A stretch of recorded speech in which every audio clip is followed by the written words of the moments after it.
Oh yeah, what's good everybody, and welcome to a very sexy episode of Body Bag Podcast. I'm Chris Thomas, and with me as always, broke so I'll do anything for a dollar, Ryder Dave. How we doing, everybody? Why is it a very sexy episode? Because I'm spreading the love today. Put the hate aside for a little bit. Let's let some love in today. Welcome to the smooth bullshit of Chris Thomas. Oh yeah. Stipulations, top 10. You gave me, which I needed a fucking break. Being hate-filled for movies can get exhausting. The stipulations you gave me is my favorite horror movies pre-1990.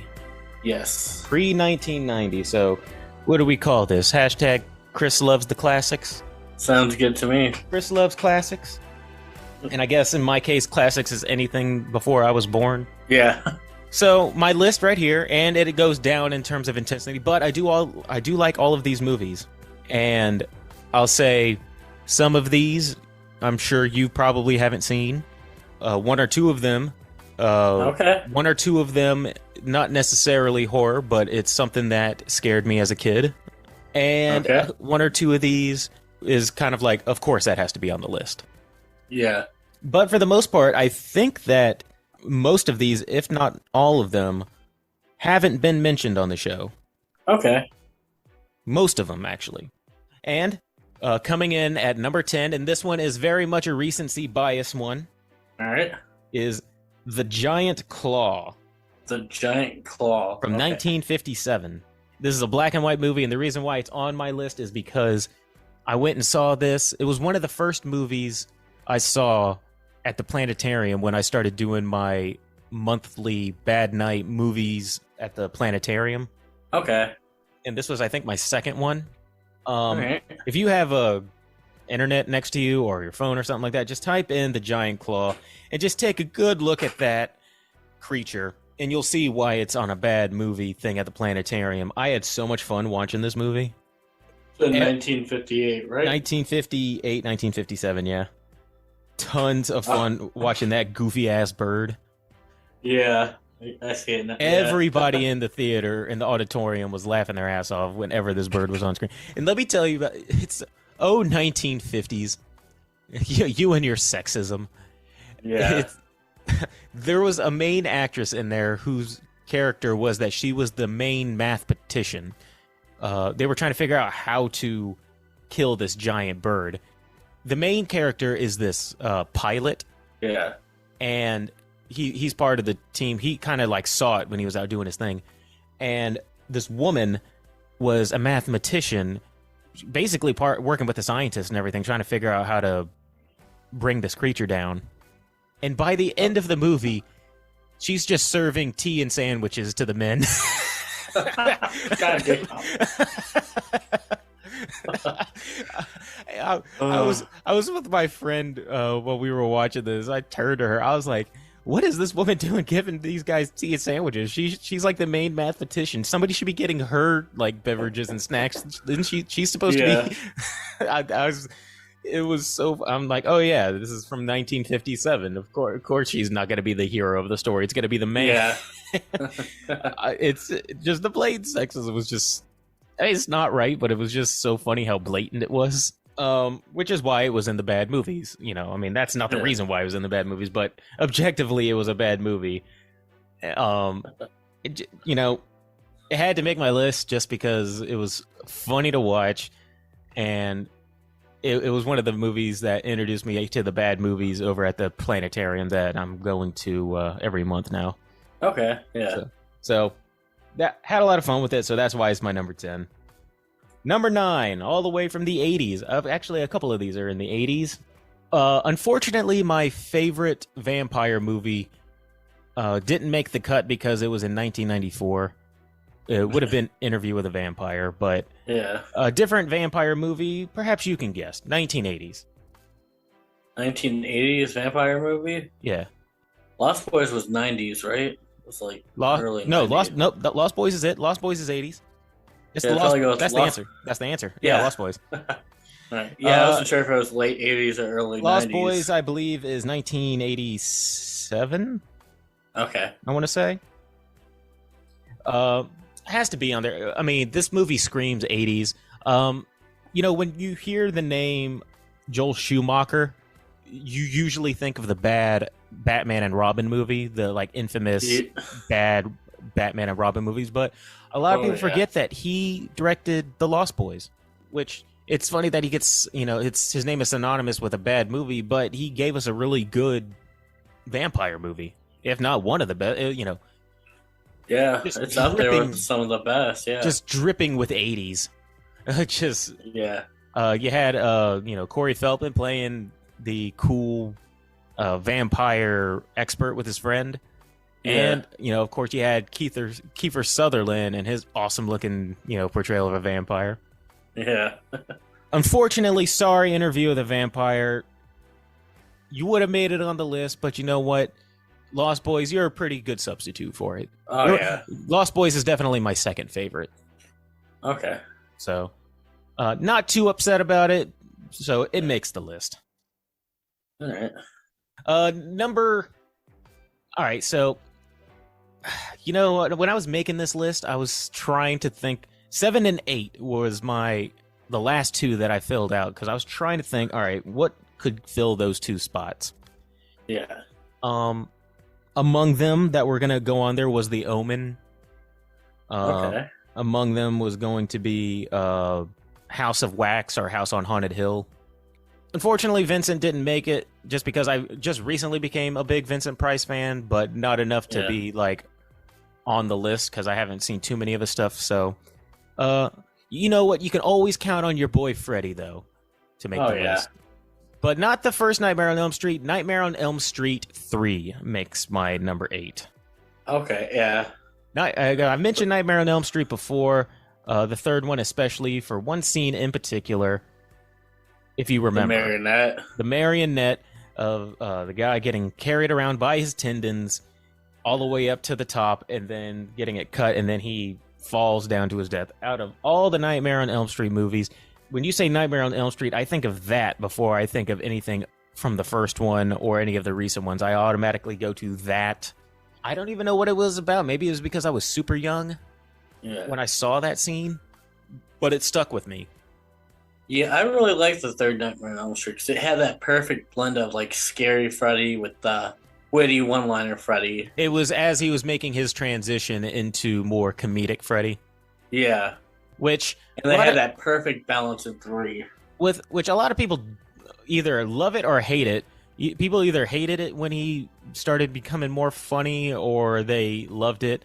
I like both. I like both intimidating Freddy and funny Freddy. It's I can find myself liking both. You just got to be in the right mood for one of them. Yeah, like the next couple movies after 3 though, I think goes a little too overboard with the funny. Yeah. That's why I think 3 is with the blend is perfect. But even when he is funny, you can still watch it just to see some creative deaths. Oh, yeah. Even if it is as ridiculous as him wearing like a power glove and doing all sorts of weird stuff like that, it's still funny to just kind of poke fun at or just be like, haha, that's funny or goofy or whatever, even if it's 2. But 3, as you said, good blend and has my favorite death in all of the Nightmare on Elm Street. Yeah. Just freaked me out when I was a kid. Yeah. Number 7. This one nearly slipped through the cracks for me. I literally added this to my list like an hour before we started filming. Or recording, rather. And I'm ashamed of myself for it taking this long because I completely forgot about it. And that is The Fly. Yeah. Oh, by the way, we already said that The Thing wasn't going to be on this list. Yeah. Because it's obviously my favorite, and that would have been too easy to put it on the list. Yeah. But because it's my favorite creature feature, my second favorite creature feature is The Fly. Okay. At the end of this movie, Brundlefly has already done awful things. He's kidnapped his girlfriend. He's about to fuse him, her, and her child like all into one body. He melted that one dude's hand and foot with his acid spit, and he's pretty much more fly than human at the end. But when he fuses with the machine, and he's like crawling around, and Gina Davis is like pointing the gun at him, stuff like that. Yeah. I know I gave you a list of poor bastards to do for your top 10. Yeah. He would have made my top 10 poor bastards. Yeah, I can see that. Yeah. He has her point the gun at his head, and it's just like, oh man, the last little bit of humanity in him was basically like, just kill me. Yeah. Man, it pulls on your you just look and you go, God, man, that sucks. Like, dude just wanted to be a guy who invented teleportation, and because of that incident with the fly, the world will never know the convenience of teleportation. Nope. All because of one dumb fly. We still have to drive around with these jacked up gas prices, and with no more teleportation for us. Six. Another one that. Let me set the scene for you. Okay. It's the early aughts, whenever like the PSP was big, and the PSP. One of the things was that you could watch little like movies. Full DVDs were now in like little disc forms that you could put in the PSP and then watch. Yeah. Watch. Yeah. A friend of mine gave me his PSP. He said, "Here, watch this," and I'm watching it, and I see a woman out in the woods getting wrapped up in tree vines, and this tree slowly starting to do something, and it dawns on me that this tree is sexually assaulting this woman. Evil Dead. That was my introduction to Evil Dead. Yeah. I didn't see it from the beginning. At that point, my friend just handed me a PSP and said, "Hey, look at this." And after I saw, I was like, "What kind of weird porn did you just like hand me?" And like I thought he handed me some weird porn when I was watching it, and then found out that it was actually a movie, and then I saw it from the beginning. Ash also would have made it my poor bastards, just as of what happened to him at the end of that. Good practical effects. You know, that's when I started appreciating Sam Raimi. Like at the end, the last like 20 minutes of that movie, he is just going through so much mental and physical torture. Yeah. He's seen all of his friends like turn into and decomposing, and just all sorts of bloody goodness. And I just thought that is just a memory in my mind, though, of just being handed this PSP. If you want to hear a time capsule of when I saw it, he handed me a PSP, and I saw what I thought was some weird porn, and nope, wasn't porn. It was Sam Raimi. Yeah. So that is among the movies that like kind of just sticks into my mind that I just have a very distinct memory of. Yeah. So that's number 6. Okay. Cruising on by. This one we have our first bit of comedy. Okay. All the way from, I'll tell you in 1 second, from 1974, Young Frankenstein. Right. Okay. Obviously not horror, but it's comedy. It's comedy, but it's making fun of horror. It's in the realm. So it's kind of like a parody, kind of like scary movie and such. You've seen it, right? I have not seen it. You've not seen? Put that on your list of things to watch. Do yourself a favor. Yeah. Very, very funny. And it's not Frankenstein. He insists that it's Frankenstein. That he makes a point to tell you that it's Frankenstein. All right. It's Mel Brooks. Okay. Yeah, do yourself a favor. Really, really funny. It had Peter Boyle back when he was alive playing Frankenstein. It's just really, really funny. Back before Scary Movie started parodying stuff, that era, again, it's Mel Brooks. So if you're into that kind of comedy, I enjoy it. Yeah, it's goofy, lighthearted. It's goofy, lighthearted fun. Yeah, let's check it out. All right. Those of you who have seen it, you understand why it's on here. It's funny. It's in black and white. Yeah. I don't know if they did a colored version. I think they redid it in color, but I insist that you watch it in the black and white version. Okay. Because they obviously did it in black and white in the 1970s for a reason, to capture that aesthetic of old Frankenstein. So yes, do yourself a favor, watch Young Frankenstein.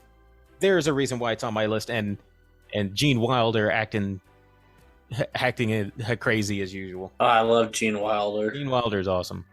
Yeah. Actually, if you hadn't seen Gene Wilder movie, I don't know if you've been seeing my movie blender on Insta. Yeah. My recent one I just put up there was Willy Wonka blended with Halloween 3. So check that out if you get a second, because the explanation's there, but I think that it's a brilliant idea if you were to combine Willy Wonka and Halloween 3. I mean, Willy Wonka's already pretty much Halloween 3. He's killing all those kids, so. That's kind of what I said. I was like, it's already there. He's already about child put some endangerment. blood and guts in that movie. He's already all about child endangerment. I said he just, one year he just decided to, because in Halloween 3 they distributed masks and everything to the children, and this one he distributes candy, and he distributes it, and the candy has repercussions to anybody who eats it. I was thinking about the idea of, like, what if you ate the candy and that's what turns people into Oompa Loompas for his Oompa Loompa army? Jesus. Hollywood, get on it. Make it happen. Make it happen. Number 4, sticking with black and white, TV show. I have to put The Twilight Zone on there. Oh, absolutely. I had to put The Twilight Zone on there. It's not a movie, but it I don't care. It's going on there. And you know I love my anthologies. Yeah. I mean, they filmed a movie, but, that went terribly wrong. And, I actually like Twilight Zone more than Creepshow in terms of anthologies, even though Creepshow, I still like Creepshow, but I don't know, something about the Twilight Zone, I don't know. I don't know if it's the fact that it's the combination of it being black and white, which I think black and white gives a very good horror aesthetic to anything that you're doing. Oh, yeah. Well, if you do it right. Have you watched any of the new episodes of The Twilight Zone? Is that the one that's is that the one that's narrated by Jordan Peele? Yeah, and they put it out on I think Paramount Plus. No, I thought that would have been on Shudder, but I didn't see it. I'll have to go to Paramount Plus then, but no, I haven't. But it's on my list of things to check out. A lot of stuff to check out. I watched like the first 3-4 episodes. Decent. I mean, I heard that it wasn't fantastic, but it's something but that's all subjective, so I'm willing to check it out. So Twilight Zone, I'll give it it's a reason why it's my number 4. Love me a good horror anthology, and just the ideas of it's one of those things that I like about writing and about making movies and making stories and stuff like that, is that it just takes a normal idea, or it takes normal ideas, I can't talk. Yeah. And just puts a little, but what if? What if this? What if worst case scenario happened? Yes, what if worst case scenario, or what if, in an alternate reality, this was actually happening? So, which when I took a film class and everything like that, that was there was a guest speaker, and he said the best thing that any writer or anybody who wants to tell stories, the best question that they can possibly ask is, what if? What if? Yeah. And that's every good story starts out with what if. And I think The Twilight Zone encapsulates that perfectly. Oh, they kill it in that, yeah. Number 3 is a no-brainer. I was sitting here determining, all right, which Stephen King movie has to be on here? He has so many, but it has to go to The Shining.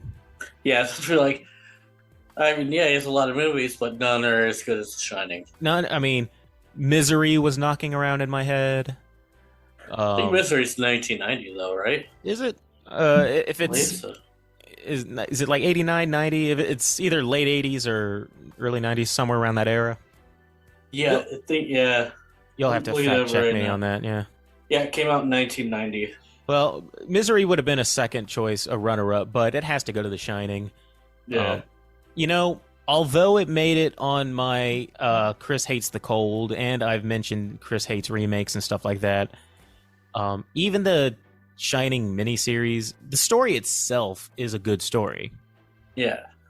Whether you like the miniseries version or the made-for-television version or the Jack Nicholson version, which obviously I like. And I like Dr. Sleep. I just like that entire universe in general.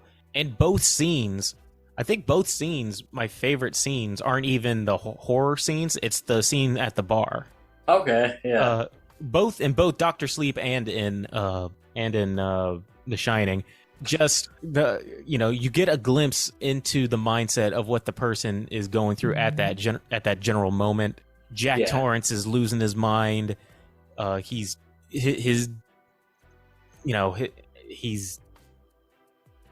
all he wants is a drink, and he's talking to Lloyd the bartender. I memorized that entire scene like in my head, and sometimes I'll just be sitting around and I'll just start talking that entire scene to myself, even Lloyd's part. Okay, nice. As well as Dr. Sleep, and Dr. Sleep had a really good thing too, where you've seen Dr. Sleep, right? Yeah. Where that's essentially his dad he's talking to. Yeah. He said he's Lloyd the bartender, but it was his dad. Just so good. The Shining is, it would have been a shame if that movie didn't do well because of how much of a pain in the ass it was to make it. Because Stanley Kubrick is a perfectionist, and like that whole scene with Wendy and the bat took over like 100 takes or something like that. And all the stories that revolve around Shelley Duvall getting treated like shit during the making. Yeah, that entire make. It would just suck if that movie didn't do well. Which I don't. By the way, I never understood the hate for Shelley Duvall. I thought she did a fine job. Yeah, she was good in it. I never really understood the hate. I mean, obviously Jack Nicholson steals the show, but Wendy was perfectly fine. Shelley Duvall was. Anyway, Shining, obvious no-brainer. Yeah. Man, all right, number 2. I had to text you and ask you to just make sure that 1989 was still on the table. Yeah. Which I am so happy that it was, because this movie made it just in time. 1989, Tim Burton bringing us one of his most iconic characters, Beetlejuice. Okay. Beetlejuice. He had to make the list. It's been rumored that a sequel is going to be made with Michael Keaton and everybody like Alec Baldwin, Gina Davis, and Winona Ryder. I mean, at this point, I'd say don't. Wait for at this point, don't.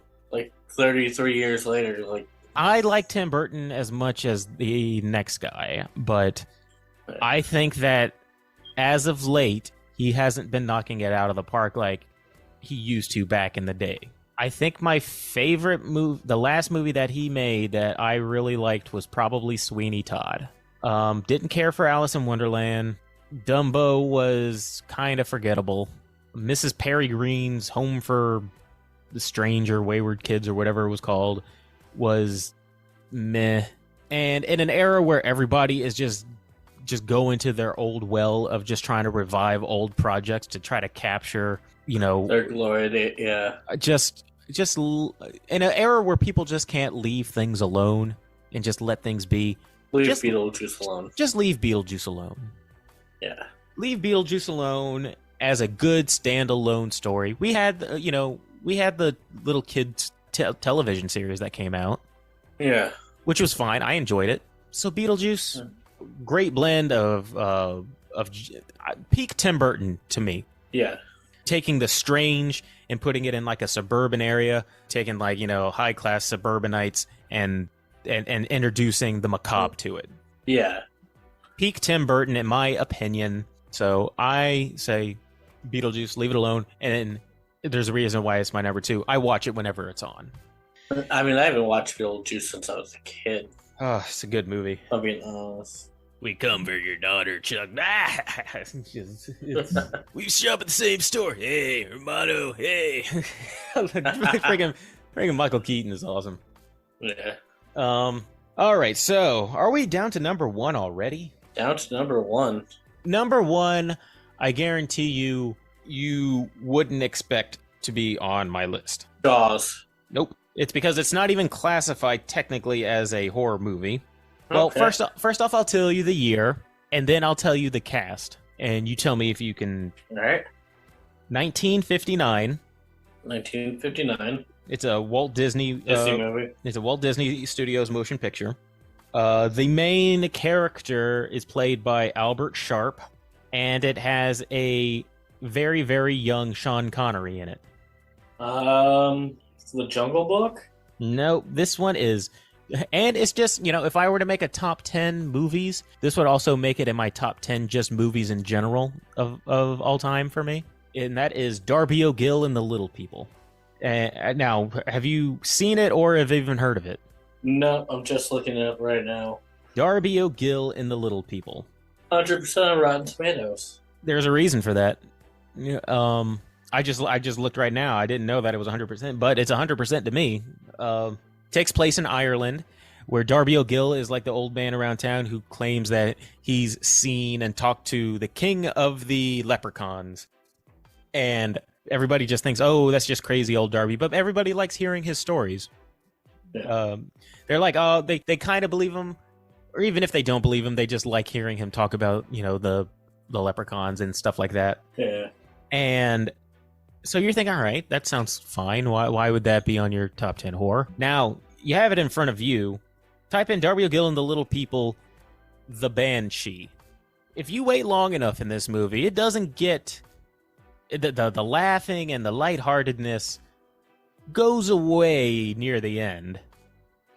And you get introduced to what scared me as a little kid, and that was the Banshee. I'll wait for you to bring that up. Okay. You see it? Yeah. By today's standards, it might not freak you out, but as a little kid, the Banshee was this haunting spirit that haunted like the hills of Ireland, and you see the Banshee come right before you see the horseman and its death carriage to come claim the lives of somebody who's on death's door. It's like the last 10-15 minutes of that movie. Like, you see, at this point, you've been having fun with Darby. Darby's playing around with leprechauns. They're like fiddle playing. They're having fun. And then all of a sudden, this Banshee comes out of nowhere. And a headless horseman with a death carriage. If you want another treat, watch that movie. It's a good movie, just in general. Yeah.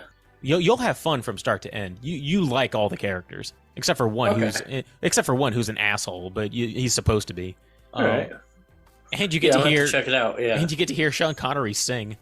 Okay. Which arguably is probably the scariest thing. I'm just kidding. He's fine. That's just a little lighthearted jab. Good movie. Freaked me the hell out as a kid, and that's why it's my number one of all movies. Chris's number one scary movie of all time, Darby O'Gill and the Little People. All right. All the way from 1959. Little bit of Irish, terror for the youngins. Yeah.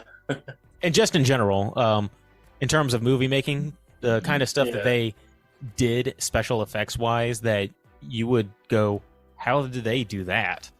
In 1959, like, how do they make Darby O'Gill look like he's towering above all of these leprechauns and stuff like that? They all look like they're in the same room. How are they making it look like he's like they're all like 1 foot tall and he's like towering above them? Yeah. So, movie making, story, and scares. That's why it's not my number one. Check it out. Okay. Yeah. Whew, man, I mean, I'm surprised you left a couple off, but oh, trust me, I have a list of honorable mentions that would have made my list, but for one reason or Jaws was going to make my list, House of Wax or House on Haunted Hill was going to make my list. John Carpenter's Halloween. Halloween was going to make my list, but I've always been more of a Freddy fan. Yeah. And nothing against John Carpenter. I love John Carpenter. Again, The Thing was going to be my number one, but I had to leave it off. So John Carpenter would have made my list, but The Thing is my definitive John Carpenter movie. So many great movies so little spots. I thought you were going to say so many great movies, and you gave number one to a Walt Disney fantasy Yeah, movie. so many great horror movies, and you gave it to Disney as number one. And you gave it to Jesus. Darby O'Gill and the Little People. Well, Yeah. go watch it. Watch it with the mindset of a 4 or 5-year-old and tell me that the Banshee isn't scary. Ugh. Okay, so are we going to go back to Chris Hates for our last one? I believe so. Are we gonna wrap this up with me hating again? Yes, we are. Thank you for giving me breaks and let me actually delve into some movies that I actually enjoy. Yeah. I could have actually Alright. gone on an hour-long talk about each of these movies and why they're on my Yeah. list, but then we'd be here forever. And who wants to listen to me talk for hours? Hopefully, everybody. That's why they tune in. I'm. They Alright, they so- tune in for that awesome Thomas Gloom intro and Yeah. to hear Broke Rider Dave. Sure. So All right, what, so this one what am I hating on? I got for you. It's actually something you just kind of suggested to me. Oh, okay. It was just a random message, but we're gonna go back full circle. Okay. Hashtag Chris hates kids, part 2. I get to so we're going back to speaking of going back to your old wells. I guess I'm going Yeah, back. I'm gonna go back to that old well of Chris Hates Kids. yeah. It's like 3 or 4 weeks ago. You sent me the message like we need to do another Chris hates kids. I'm like, huh. All right. I don't even remember that what one kid back. I was. I don't even remember which kids I was talking about at the time. Yeah. I was like, all right. You know, back to where it all began. This either means that this is the death of Body Bag, or it's gonna just be an ongoing thing. I feel like it's your last list of season 3, so Can't wait till I have kids of my own, and then they'll get old enough, and they'll be like, "All right, I'll have them sitting here with me while I do Chris Hates Kids." Chris hates kids, part 97. Part 97. Hey, little, I don't know, Vincent, come over here. Or whatever I call my kid. But that's cool. All right, back to the old hate well. It is then. Thanks everybody again for listening to me. Not bitch and moan this time, but praise. Give a little bit of praise to movies that I consider to be some of the best, in my humble opinion. Thanks again to all of our supporters, all of our followers, both on Instagram and who download the Body Bag podcast. We appreciate all of you guys. And as always, I'm Chris Thomas. Broke Rider Dave. Have a good week, everybody. Take it easy. Hey, everybody. Thanks for listening to Body Bag Podcast. Be sure to like and subscribe and leave us a comment as to what you'd like to hear us review, or any horror movie topics you'd like to hear us rant and rave about. And while you're at it, you can find us on Twitter at BodyBagPod and on Instagram at BodyBagPodcast. Thanks, and we'll see you next time.